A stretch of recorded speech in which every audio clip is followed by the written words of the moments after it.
ready to start. A man once said most of us are like those Russian nesting dolls, presenting a slightly different visage to the world we're dealing with today. Russian dolls, a very odd but interesting doll, also known as the Matryoshka doll, who I believe that I can relate my life to. There are many takeaways and comparisons that you can make from a Russian doll to real life. It could be how the layers of the doll represent different parts of my personality, or how it can be related to my significant others or important people in my life, and even just different moods I'm in. In my opinion, the most important comparison from a Russian doll to my life is the different layers of personality. You got your outermost layer, the one that everyone can see, pretty much your appearance and what you make yourself up to, how everybody sees you.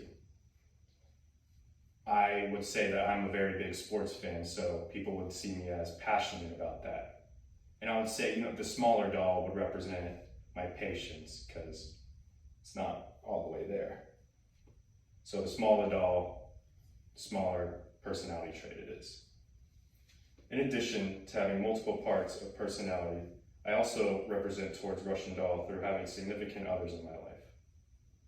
I would say I'm big on family, friends, and they can represent smaller dolls in my life.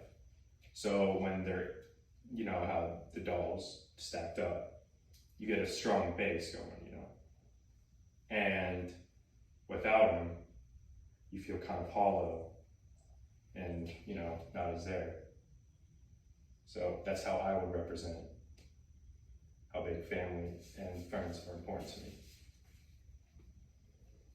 Having said the dolls represent my personality before, I can say how they can be seen as the daily mood I'm in.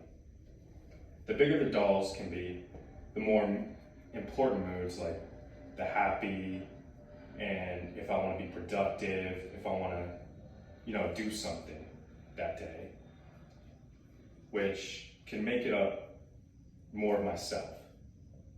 The smaller dolls can be seen as the bad mood, as, lazy, don't want to get out of bed, kind of just want to, angry, like all the smalls stuffs. But just like how Russian dolls have a last doll, this speech must come to an end. Today, all of you got to see how I am related to a Russian doll. We both have different parts of personality. It can be seen as important people in my life, and even just daily moods. In a sense, I hope we all can somehow relate to Matryoshka doll, pointing out the different parts of our own personality and being able to identify which one makes us up our whole.